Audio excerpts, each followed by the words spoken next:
shimmy the other side down, but just make sure you're holding the top of the sheet then, okay? So just like that. And then what I'm going to do is actually bring it up, fold it up, so I'm covering the breast tissue. And with this, we're actually going to bring it down right to the top of the hip then, okay? So, and then with this, you're going to actually bring the arm out, go underneath, like this. You walk around the other side, and then you actually tuck it in like this too, so it'll stay in place then, okay? But for people that have larger chests, you might have to actually use a towel in that region just to hold everything in place then, okay? Okay, let me show you a different way. Okay, so what you're going to do is just going to lift it up here, lift up the other side. So you're going to cover them up. You're going to pull out this area and hold this end here. Okay. Okay, next one we're going to do is actually, I'm going to bring it down to the start of the breast tissue right here. I'm going to hold the sheet like this, the pillowcase, roll it up like this, bring it over here, drop everything, then hold the ends together like this. So I'm going to hold both areas, then bring it down like this, fold it up, and then you can perform the same technique that we did before and with tucking it in and everything else. Okay, next one. This is one, if you notice they might feel a little bit hesitant or a little bit nervous, what we're going to do is actually have them help you actually perform the draping. So I'm going to bring this over the chest area, and I want them to hold the corners here. So just hold both corners, and then hold the other corner over here. Okay, so they're actually holding that area, and I'm just going to shimmy it down just to stop right below the breast tissue area, and you can tell them to drop it, and then you can fold it up and perform the draping technique the way we did before then. Okay, so those are 3 different ways you can perform for the breast draping. So now we'll start with the stomach massage area. So again, tucking works really good just to keep it all in place then. So again, bring it down right to the hip area. Okay. Okay, now for the stomach area, I'll explain a little bit about the colon. So this is called ascending colon. It goes up like this, transverse goes like this, descending goes here, and then sigmoid kind of goes at an angle.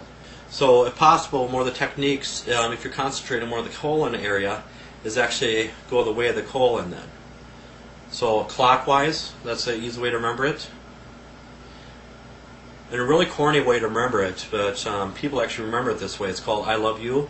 This is the I, and then this is the L, so L, and then the U. But that image, that you'll never forget that. So again, I love you right in that area. And then let's start with the stomach massage. And some people say abdominal, so it all depends. You might want to say stomach for the average client, but you yourself will know a little bit better about the terms to actually use them. So, right, we're going to circular friction right on the colon. And not a lot of pressure, just a little bit moderate. You can go all the way, all the directions of the colon. And this area right up here, above the navel, above the belly button, right up in here, don't use a lot of pressure because this is the liver right here. So again, just make sure you're not using a lot of pressure right up here. So basically the navel up to the xiphoid process. Xiphoid process is a little notch right here. Don't use a lot of pressure in this region. Okay, so you can also effleurage, just back and forth, the way of the colon.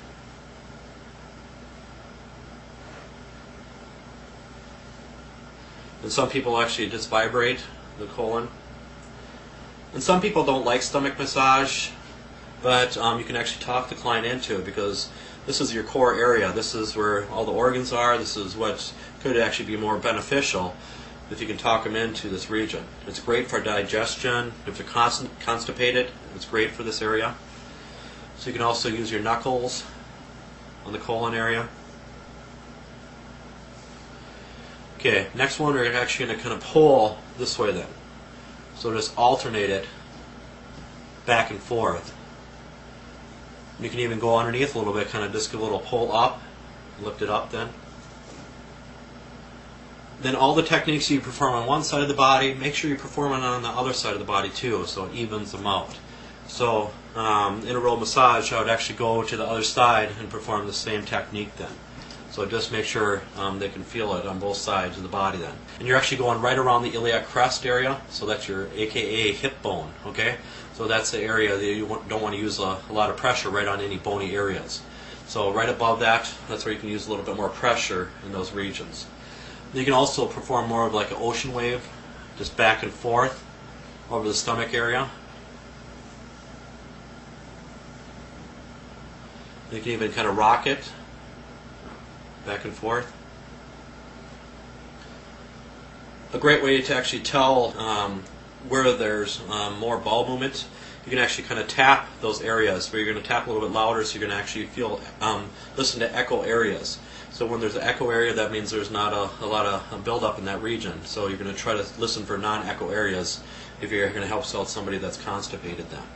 So with somebody that's not as active, they're going to have those kind of problems, especially geriatric populations have a lot of problems with their bowels. Okay, next one, you can actually go underneath and actually kind of rock up, or you can just go underneath and just slide up. Again, right around the iliac crest, the hip bone. You can kind of rock it again if you want. You can actually try to connect your fingers, if you can, too. So you can actually, alongside the spine, it's called the erector muscles. So you're actually kind of separating those, so you're performing more of a broadening technique for that area. Okay, next one, right on the navel, the belly button area. So you get a circular friction right here. And you can actually add a little pressure, but if you go on too deep, you can actually feel a pulse there. So just make sure you don't go too deep in that area, or you can go back and forth, or circular friction, wherever you want for that area. Just nice calming. Okay, so next one, you actually just back and forth with the fingers, and try to as much as you can with the colon. And this hip bone right here, you can circular friction around that. And actually the deepest muscle in this region is called the psoas, P-S-O-A-S. That's the main postural muscle, but that's more for deeper work. But that's the one that gets tight a lot. If somebody's having low back problems, it actually refers to the low back area. So that's why I get some training and perform the psoas technique, so you can actually help alleviate some low back problems for that area. Okay, next one, what we're going to do is actually use your knuckle right underneath the lower back then. So I'm going to come to the other side and actually show you what I'm doing for that. And with this one, you can actually bring their arm on their stomach region. You're actually using your knuckle right underneath here. Okay, make sure you're not going too much straight up though, because that's the kidney region. So that's why with massage, you don't want to use any real deep pressure just below the floating rib area, and also the floating rib area you don't want to use a lot of pressure either. So it's more likely to actually have bruised kidneys. You can actually urinate blood, so that's why in boxing they say the no kidney punch. So that's an area to definitely stay away from then. Then also in the glute region, you can also circular friction right in there too. But you can actually just bring it over a little bit, and then so you can get in that area too then, okay?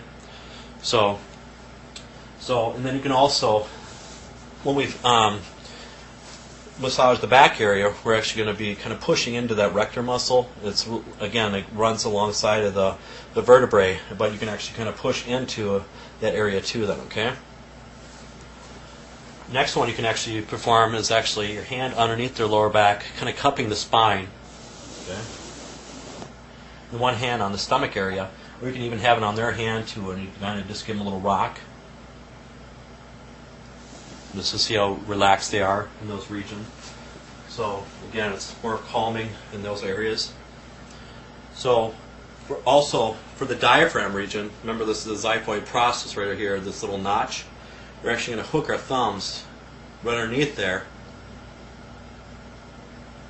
Okay. We can also perform with both at the same time then.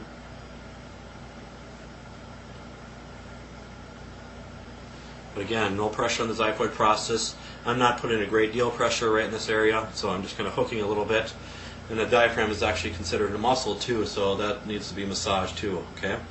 So again, this area up, not a lot of deeper pressure, but for the colon area you can put moderate pressure, but not anything more than that for that region. So again, you can actually use the heel of your palm, but just make sure you're not tensing up when you perform the technique. Make sure your fingers are a little bit more relaxed when you perform these techniques on these areas.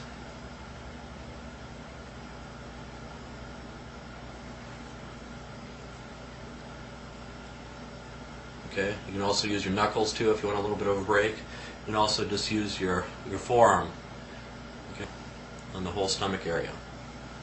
And you can even use your both back and forth or different angles on the stomach area. So if you want more of an actual glide with a massage in the stomach area, you can perform that. And more oil the better, so you get a little bit more of a glide, but you don't want so much that you're actually slipping a lot then, okay? So just make sure you're aware of that in those regions. So in general, maybe 5 minutes if that for the stomach area for when you're in a full body treatment. But again, it all depends on what, if they don't want that area massaged, then you can add extra time to other areas of the body then. So usually the back, people have no complaints with adding extra areas there. So that's why I always actually go over, just make sure they're okay with all these areas being massaged before I actually start the massage, and then you can continue with that then, okay? So for the stomach area, and people, if they're physically abused and those kind of problems, this is a very vulnerable area, so that's why some people don't want this area massaged, and sometimes they're self-conscious about their stomach area too. So again, respect that and just try to talk them into it, but the thing is, don't force it. If they keep saying no, I would say no after once or twice, just give it up, and then just say you'll massage other areas of the body. But just tell them if they ever want to try it out, just let them know, and then you can incorporate those kind of techniques into it then, okay? So that's it for the stomach area, but again, with the techniques that we perform on the back, you can actually perform a lot of those techniques in this area too then, okay? So cover them up.